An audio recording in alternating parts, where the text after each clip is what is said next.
My buddy in practice here is on the line with us, and this is Miss Paula Mitten, and she has been an inspiration to me in this journey of leadership. She is the yoga diva. I mean, she is going to break open the world with her teacher training programs. And she comes to us today from Ireland, so it's very late in her day. And I will share that I know that they are under a horrendous lockdown because of the virus. So, so that may be good for me. That means you don't have anywhere else to go today, right? That's right. I am here and I'm yours.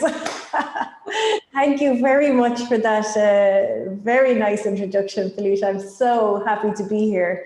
It's 5 p.m. here in Ireland, and it's gone a little bit stormy outside, so I can hear it bustling around out there. Yeah. So a little, and we've been very much stormy here too. There's been a lot of really unusual storm clouds and cold and lots of damage from the weather here lately too. So all kinds of issues going on around us in our external world and environment. But I think you are going to share with us today a little bit more about how we can find a little bit more peace and serenity by going within, and how we can accomplish that, and how your programs are maybe something that we might want to pursue. So I'm going to let you do a little bit better self-introduction if you would like.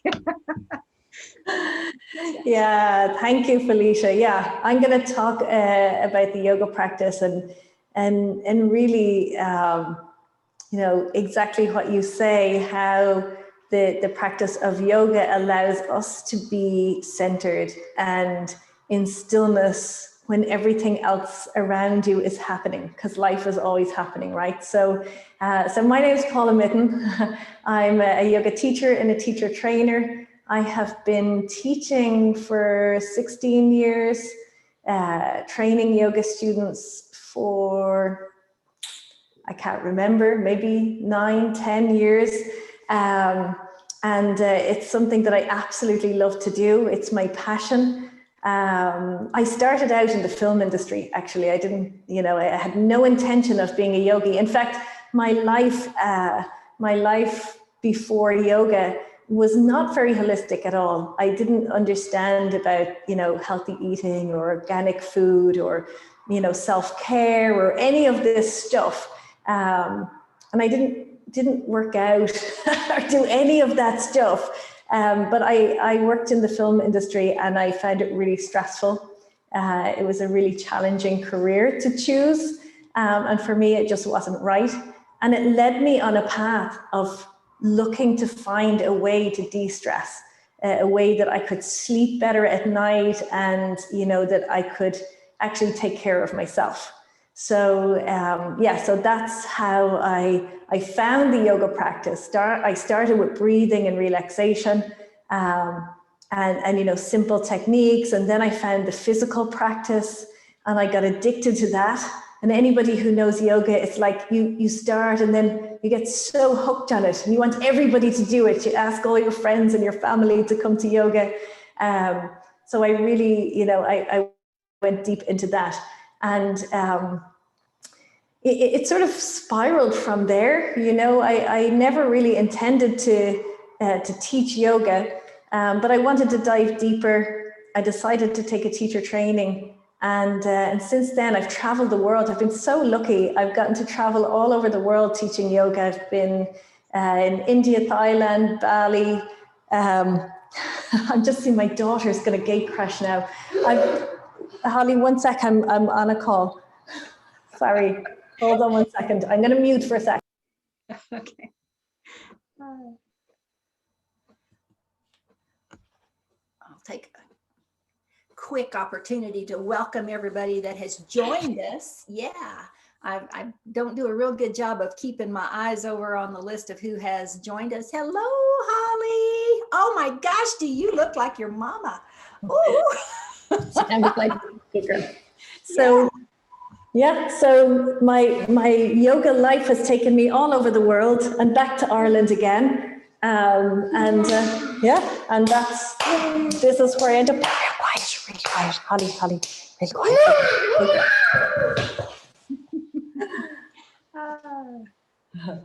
Sorry.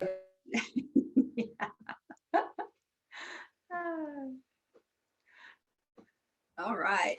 Sorry, Felicia. This is what you get with live and children. I'm going to see, can I send her back? And just give me 1 sec. Okay. Yeah. Okay. Perfect. So, all right. Let me see who all's here with us today. Does anybody have any questions or comments? I'd like to say welcome. Yeah, I think I see Annette. I don't know if that's Annette or Fred there. Hello. All right. Are you back? I'm kind of here. I mean, I think we'll just roll with it, right? And you might not get to see me, but I can talk, right? Okay, yeah. So that's me. That's me. Now I teach yoga teachers. I teach students to be teachers, and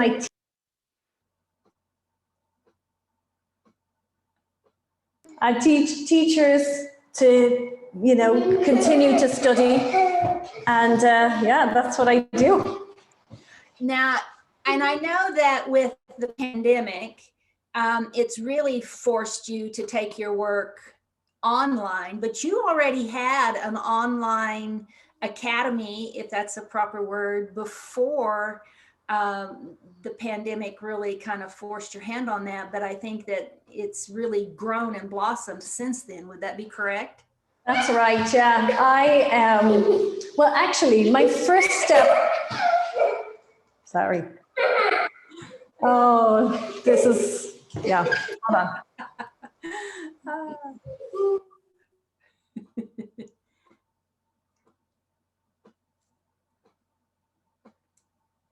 All right, yeah.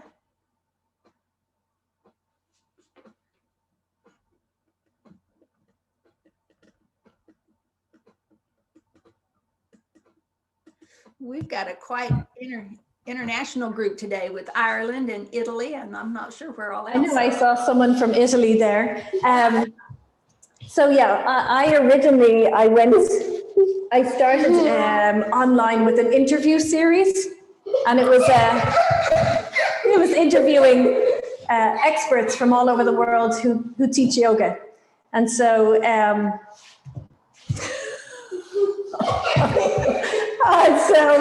I was doing that for quite a few years. Okay. And then I had a membership site for yoga teachers. Holly. Okay. Sit down here. Come on. I had a membership site for yoga teachers. So yes, I was used to being online before pandemic, thank goodness. And I end up with my whole business online now, completely online. So I'm thinking, because I know you've got two different teacher training programs. You've got one for people that are not particularly as advanced, that are maybe more in a practice of their own, and they're looking to maybe extend their level of competence. And that then you've also got one that's a more advanced class for people that are already teachers and are looking to perfect their craft. Is that right? Yeah, so the 200 hour, it's funny because somebody said to me, what is 200-hour training? That's in the yoga world, that's what we call it. But really it's for students of yoga, anyone who practices yoga who wants to dive deeper. It's nearly a bonus at the end of it that you can teach, you can go out to teach, you're fully qualified to teach. And on our trainings, Holly, stop. Sorry. This is so typical. I could be here all day on my own and nobody would know. On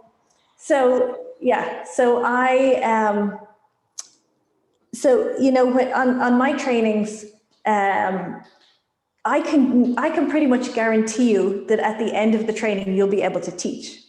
But why you come on the training is not necessarily because you want to teach. Like most people who come on the training come because they want a transformational experience. They want to explore their own practice. They want to dive in deeper.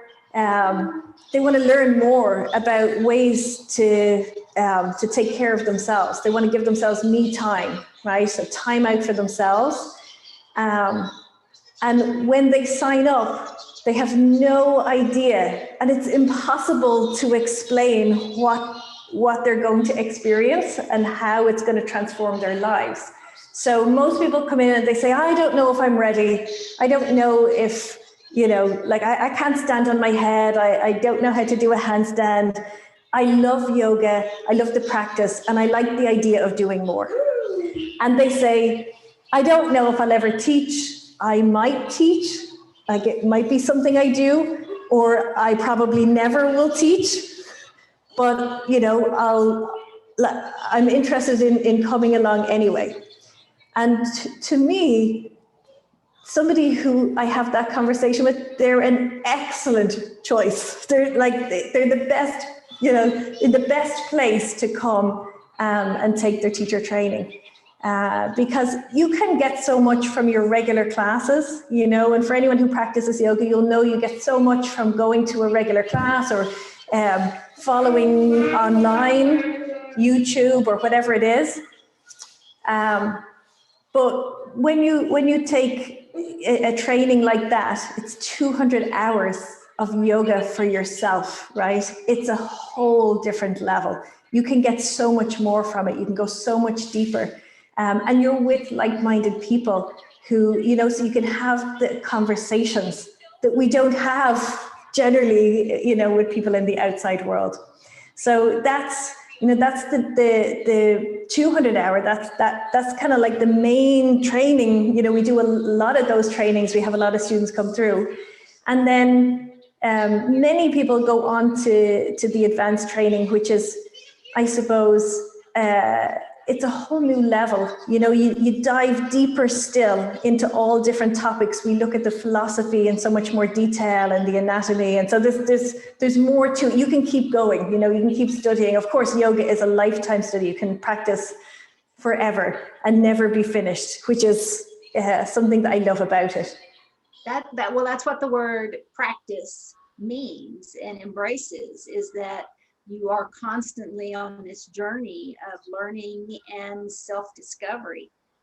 When you talk about the 200 hour and the 300 hour, what kind of a time frame is that to complete that? Because it sounds like a lot of hours. So, but when you're really getting into something, so I was just kind of curious what kind of time frame that's spread out over. Yeah. So we would do. In the 200 hour, we do an intensive, which is over 5 weeks, or we do weekends, which is over 3 months. So Saturdays and Sundays over 3 months. And so it's about 180 contact hours, and then the rest is in, self-study and homework and all of that stuff. And the 300 hour, we run it over a full year. So you come in once a month over a full year. Yeah. Now you're not in every weekend, but you come once a month for for a 3-day weekend. And yeah, so that's how the advanced training works. So it's really a lot, especially for those in the 200 hour. It's really a personal journey of self-discovery, because I know that when you do those kinds of journeys, you are looking at physical boundaries, you're looking at mental boundaries and spiritual boundaries and those places where you get hung up on those. So, and your program allows people to explore all of those. I know I've seen some of your work with the meditation and stuff too. So how's that part work? Yeah, I mean, meditation is such an amazing practice for everybody to take. And so on teacher training, we meditate every day. So every day that we're in, we do meditation. guided meditation usually. We explore different types of meditation, but meditation really, it's about, in the yoga path, we say there's 8 limbs, okay? And the physical practice is one of those, meditation is one of those. And to get to meditation, one of the stages is withdrawal of the senses. So we draw our attention inwards, away from the outside world. I can't, bring it into Alex, he'll show you. So we withdraw our senses from the outside world, so we start to focus inwards. So even when the storm is around us, right, that you can stay centered and you can focus inwards. And the next stage is concentration. So sometimes we'll use techniques in meditation to concentrate our awareness on. So it might be awareness of your breath, concentrating on the breath, or concentrating on sensation in the body, or sounds, or there's lots of different things that we can concentrate on. And meditation, it's nearly like an extension of concentration. Because it's the nature of the mind to wander, right? So we concentrate, and then suddenly we realize we've been doing our shopping list, and then we're like, oh, okay, I'll come back into the present moment and come back to what you're concentrating on. And meditation is those moments that we get ultimately between where we have moments of stillness, of quietness, where we are fully in the moment and we're not thinking about the past or the future. Our mind isn't on that journey off down the rabbit hole, right? And it happens. And sometimes we think that when we sit in meditation that we'll be, that we're just totally zen. And a lot of the time when people start meditation, they judge their meditation for, what it is. Like, was it good or was it bad? Was my mind busy? But ultimately, we're all the same. We have what we call chitta-vritti. Chitta-vritti is like the fluctuations of the mind. It's monkey mind. So if you imagine the monkey swinging from branch to branch, right? And the thoughts, that they're up and down, and yes, and then one thought leads to another, right? So we're all like that. And meditation is like a technique for mastering the mind, for allowing ourselves to have more moments of clarity, of stillness in between the busyness. So that's a huge piece. It's a huge piece in training, because it takes dedication to meditate, as you know, right? We can say, okay, I'm going to start a daily meditation, and then, it might happen for a day or two, and that's it. It's gone again. And so in training, you just show up. All you have to do is show up, and then you'll have your meditation every day. So we do that, and we really dive into the philosophy. We dive into the 8 limbs of yoga, and we look at ways of being, actually, which is really similar to how we train together on leadership, how we're showing up in the world, how we're living a yogic life, and that side of things. And then in terms of, I think I might have wandered off from your question. But in terms of the physical practice is another tool. It becomes a moving meditation. It's another tool where we can manage our mind, where we're fully present in the movement that we're making. And at the same time, we're working with breath. So our breath is moving our body. We're aware of the movement. We're aware of the sensation. And you can't think about anything else. All you're doing is being present. And so for that length of time, whether it's 20 minutes or 2 hours that you're on the mat moving, ultimately that's another form of meditation. And it's a way of working with the mind. And it's partly a meditation because it goes back to that concentration, that point of concentration. Let me ask you this. My brain has completely lost the word. The final asana that you do at the end of a practice. Where we lie down in Shavasana. Yeah. if I'm remembering correctly, that is called the death pose, right? Yeah, it's called corpse. Corpse. Thank you. Corpse pose. And so I picked up little pieces of yoga over a very long journey with long gaps in between. So, but my understanding of the corpse pose was that you have worked so hard in your practice that you have exhausted the body so that you can go to that state that then allows you greater access to the meditation or the concentration. Is that a correct? Yeah. I mean, yeah, sure. I mean, for me, definitely the physical practice plays a big role in how your shavasana is at the end, or how your corpse pose is at the end. If I just lay down in shavasana for an hour, I wouldn't have as deep a letting go as when I do the physical practice. I move the body, and then I come to lie down, and then I can let go of everything. It's about bringing stillness. It's as important as all the other poses, like corpse pose. It's a pose, so we come to stillness, and it's equally as important as any other pose that we do. But yeah, it's about coming into the stillness and being in your body, and allowing yourself to be in the stillness. And ideally, we don't fall asleep.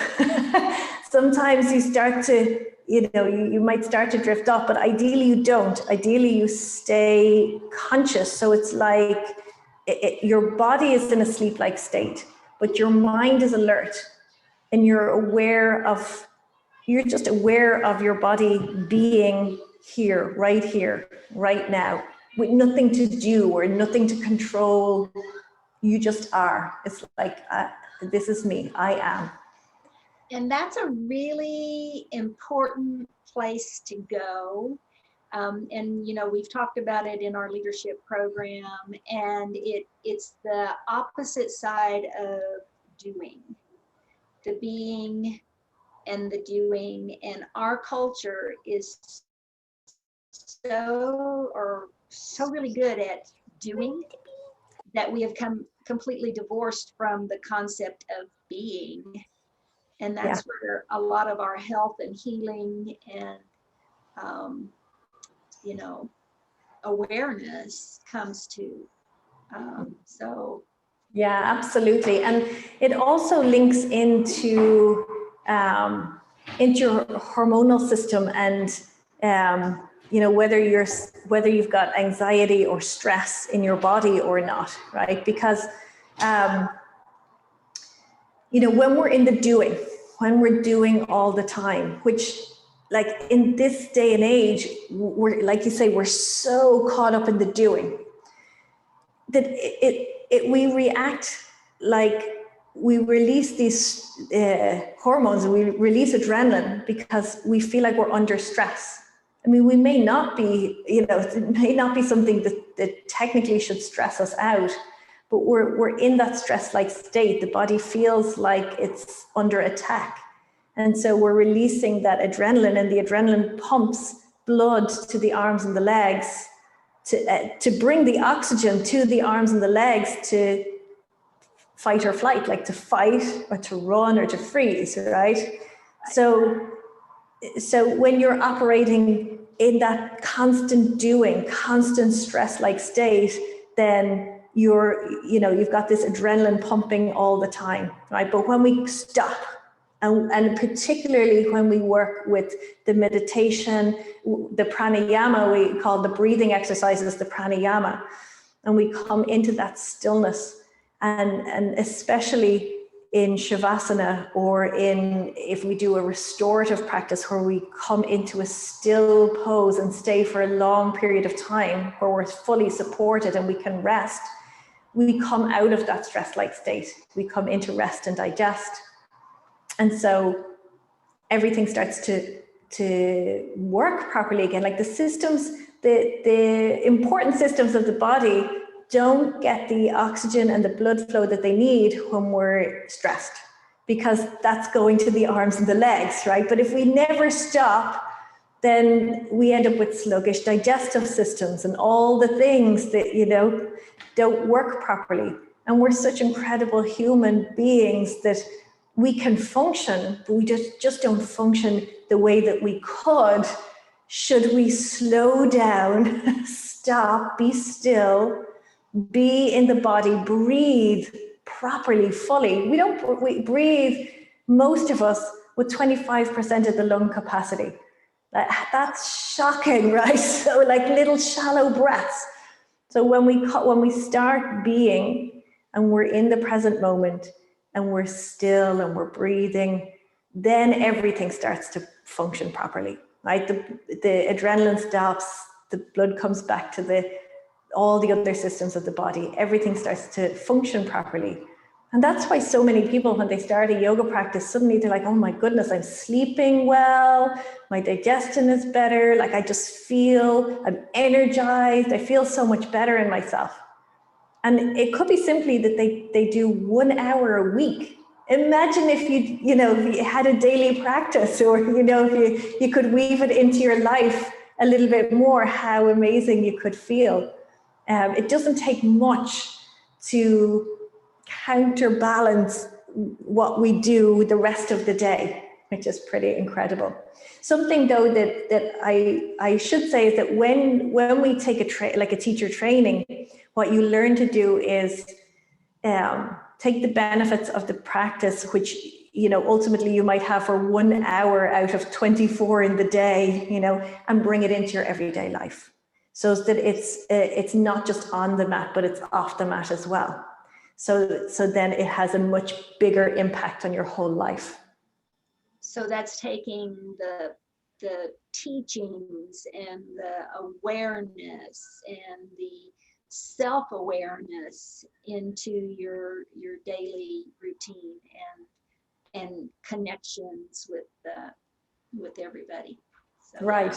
Yeah. So rather than just doing the movement or the meditation or the shavasana, the corpse pose, and that's it, you learn how to live a yogic life, how to actually take that practice and have it when you're in the grocery store and when you're in the queue, when you're lined up and you're under pressure for time, to breathe your way through, how to show up around other people, friends and family, and work colleagues, and in the world in general. We take it out into the world. So yeah, that's the goal. So it's not just a physical practice on the mat, but it becomes something much bigger, and it has a ripple effect. You can affect so far around you, like out into the world. I do want to ask a question real quick, because you've got your teacher trainings, but you also, if somebody wasn't ready to do a training in that form, you also you have something that people that just want to do yoga. Ali, sit down. Come here. I do, yes. Is that the membership? Okay, come here, Holly. Okay. Now bring that over there to sit over on the big pile of cushions. Yes, I do. So the best place, I think, Holly, just 1 second.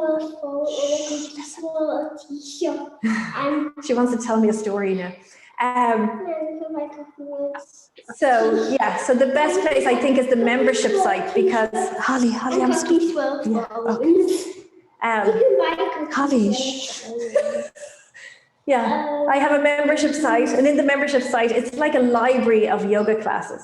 There's beginners, there's flow classes, there's Ashtanga classes. Ashtanga is a very traditional type of practice, although my Ashtanga is not quite as traditional. I mean, I do the set sequence, but I like music, and so you'll see my style in there, whereas in Ashtanga there would be no, traditional Ashtanga, there's no music or anything like that. And I have pregnancy yoga in there as well. So there's actually quite a broad spectrum of classes in there for anybody who wants to practice. And for members who are in there, I actually teach a live monthly workshop. So when I teach that workshop, you can attend it live through a Zoom call like this, and then so you'll get that interaction with me where I can see what you're doing, and I can give you visual, like I can see you and give you feedback on what you're doing. Because obviously in the membership site it's pre-recorded, so you're following my cues, but I can't specifically give you a cue for how to adjust yourself, or maybe you might want to ask me a question about how to get into a pose. We can do that in the workshop, which is great. And they can access that by just going to your website, which is and I'm never sure if I say this word right, Durga. Yeah, Durga.ie. Durga is a Hindu goddess. Durga, Ma Durga. She's an incredible Hindu goddess, and she represents strength. There's a whole story about her. Anyway, you can look her up. She's fabulous. She rides the tiger. Well, I think we've kind of come to the end of our time together. And Paula, I must say, I think you have embodied the yogic lifestyle greatly during your time with us today. And I want to say namaste and thank you so much. Thank you so much. And thank you for your patience. Oh, no. Understanding.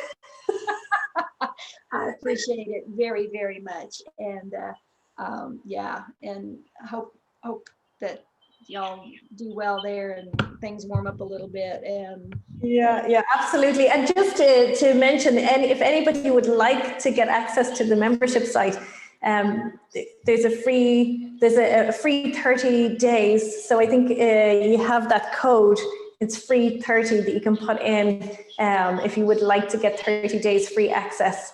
And then you can decide if you want to cancel out or you want to keep going. So for anybody who's on the call today, they can get that as well. And I will say that the last time that I popped onto your live training, I was popping on thinking that I was going to be doing a little short 30-minute thing. And after a period of time, I realized it wasn't quite the 30 minutes that I was thinking I was there for, but it was still. That's so funny. Okay. All right. Paula, thank you so very much. I appreciate you. And Holly. Hey, Holly. Okay. All right. We'll see you later. Thank you. Thank you so much.